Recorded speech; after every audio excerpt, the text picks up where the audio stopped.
Have you ever been sitting on the couch, maybe winding down after a long day, and your cat hops up into your lap? They start with a few gentle headbutts, and then they begin to lick your hand.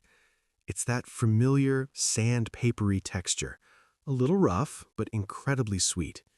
You think to yourself, we're finally having a moment. They really love me. You settle in, enjoying the rhythm of it, and then, without any warning, they sink their teeth into your skin. It's not a deep, aggressive bite, but it's enough to make you jump. You're left sitting there nursing a sore finger, wondering what on earth just happened. One second you were best friends, and the next it felt like a total betrayal. Most people assume their cat is being moody, or that they've suddenly decided they're done with the affection.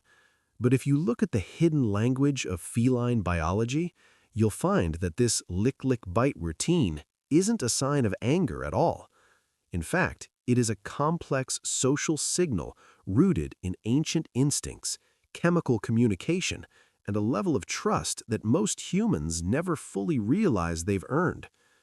Today, we're going to look at the real reasons your cat bites you after licking you, and how understanding this one weird behavior can actually lead to the deepest connection you've ever had with your cat. The sacred ritual of allogrooming. To understand why the bite happens, we first have to understand the lick. In the world of cats, grooming isn't just about staying clean. While they spend a huge portion of their lives cleaning themselves, grooming each other, a behavior called allogrooming, is a highly selective social tool. Studies on feral colonies show that cats don't just groom any cat in the group. They only do it with individuals they share a strong social bond with. When your cat licks your hand, your arm, or even your face, they are extending a family ritual to you. They are treating you like a bonded sibling or a kitten. This act of grooming does something amazing to their biology. It actually lowers the heart rate in both the cat doing the grooming and the one being groomed. It is a tool for maintaining relationships and reducing tension within the colony. By licking you, your cat is telling their nervous system and yours that it is safe to relax. They are telling you, you are one of mine. So, if grooming is so relaxing, why does it end in a bite? The most common reason is something behaviorists called petting-induced overstimulation. Think about your cat's skin for a second. It is loaded with highly sensitive nerve endings designed to detect the slightest movement of prey or the approach of a predator. These sensors are incredibly fine-tuned. When you pet your cat or when they lick you, those nerve endings are firing off signals of pleasure to the brain. But for a cat, there is a very thin line between "that feels good" and "that is way too much." It's like being tickled. For the first few seconds, it's funny and you're laughing, but if it doesn't stop, it quickly becomes overwhelming, even painful. Your cat's nervous system works the same way. Their skin goes from pleasant to overstimulated in seconds. The bite isn't an attack, it's a biological stop button. Their brain has reached a point of sensory overload, and the bite is the only way they know how to instantly break the circuit and reset their nervous system. The family ID card and scent mixing. Another layer to this behavior is the concept of scent mixing. To your cat, scent is the most important family ID card they have. In the wild, cats who belong to the same colony rub against each other and groom each other to create a communal scent. It's how they say, "this one is safe," without ever making a sound. When your cat licks your hand, your arm, or even your face, they are depositing their saliva and scent onto your skin. They are essentially remarking you as part of their territory. This is especially common when you've just come home from work or being out in the world. You smell like strangers and other places, and to your cat, you smell wrong. The bite that follows the lick is often a way of clinching that scent. It's a more intense form of marking. By putting their teeth on you, they are engaging even more scent glands and ensuring that their identity is firmly fused with yours. They are saying, "This spot is mine and you belong to me." The big, clumsy cat confusion. One of the most fascinating discoveries in feline behavior is that your cat actually doesn't see you as a human. According to animal behaviorist John Bradshaw, cats have never developed a separate set of social behaviors for humans the way dogs have. When they look at you, they don't see a master or a different species. They see a really big, slightly clumsy cat who somehow ended up in their colony. This changes everything about how they communicate with you. Because they see you as an equal, they expect you to understand the rules of being a cat. In a litter of kittens, play fighting and nipping is how they learn boundaries. If one kitten licks another and then nips too hard, the other kitten yelps or bats them away. This is how they learn social calibration. When your cat licks you and then bites you, they are often treating you like that littermate. They might be trying to initiate a play session, or they might be giving you a social correction. Because they think you're just a big cat, they assume you have the same thick fur and tough skin they do. They don't realize that their love nip is actually quite painful on your thin, hairless skin. They aren't trying to hurt you, they just don't realize how delicate you are. The hidden hunting sequence. We also have to consider how we've trained our cats to interact with our hands. Many owners, especially when their cats are kittens, use their fingers to wiggle and play. It's cute when a tiny kitten attacks your hand, but you are accidentally wiring their brain to see human skin as something to hunt. Cats are hardwired predators.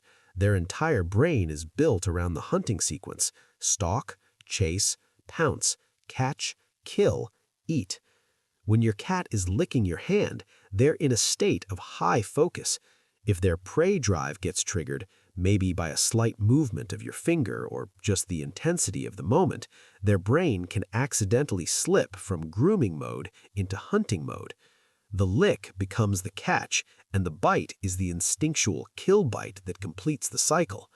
If you've regularly played with them using your hands, this mental glitch is much more likely to happen. They aren't being mean, they're just completing a biological program that has been running in their DNA for thousands of years. Maternal instincts and the mother's nip. If you have a female cat, the lick and bite might have an even deeper meaning. Female cats carry incredibly strong maternal instincts, even if they've been spayed. In a nest, a mother cat will groom her kittens to keep them clean and stimulate their circulation. But if a kitten gets too rowdy or tries to wander off, she'll give them a firm, quick nip to get their attention and keep them in line. When your female cat licks you and then bites you, she might actually be mothering you. She sees you as her kitten, remember, a big, clumsy one, and she is using that nip to tell you to stay still, to pay attention, or simply to acknowledge her role as the caregiver. It is an act of protective authority. She's not biting to be aggressive, she's biting to keep her colony, you, organized and safe. Reading the silent warnings. The good news is your cat almost never bites without giving you a warning first. We just usually miss the signals. Before that love bite happens, your cat's body language changes in very subtle ways. The tail. If you see the very tip of their tail start to flick or twitch, that is a sign of internal tension. The ears. If their ears rotate slightly backward or flatten just a tiny bit, they are telling you their nervous system is reaching its limit. The skin. You might actually see the skin on their back ripple or twitch. This is a clear sign of overstimulation. The eyes. If their pupils suddenly dilate, get big and dark, they have shifted from relaxed mode into predator mode. If you notice any of these signs while they're licking you, that is your cue to slowly and calmly move your hand away. Don't wait for the bite. By respecting these early signals, you are teaching your cat that you speak their language, which builds a much deeper level of trust over time. How to rebuild the bond without the teeth. If your cat has a habit of biting after licking, you don't have to just accept the scratches. You can actually retrain the interaction to be more comfortable for both of you. 1. Stick to the safe zones. Cats have specific areas where they love to be touched: the scent gland zones around the cheeks, the base of the ears, and under the chin. When you scratch these areas, it triggers a release of facial pheromones that signal safety and comfort. Avoid the belly, the tail, and the long backstrokes, as these are the areas most likely to cause overstimulation. 2. The one-finger greeting. Every time you go to pet your cat, extend one finger first and let them come to you. Let them sniff and process your scent. When they push their face into your finger, that is their green light that they are ready for interaction. 3. Complete the hunt with toys. If your cat's biting is driven by pent-up hunting energy, make sure you are giving them 10 to 15 minutes of real play every day. Your cat isn't biting you because they've stopped loving you. They are biting you because they are trying to communicate in a world where they have no words. They are trying to manage a nervous system that is wired for the wild, even while they live in your living room.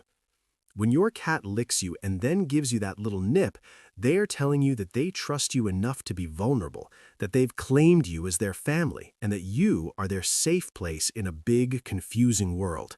They just need you to listen to the quiet parts of the conversation before the loud part happens. If you learned something new about your cat's lick and bite routine today, hit like and subscribe. It helps us reach more cat owners who are tired of the love bites and want to understand the silent messages their cats are sending every day. And tell us in the comments, how does your cat usually tell you that's enough? We'd love to hear your stories.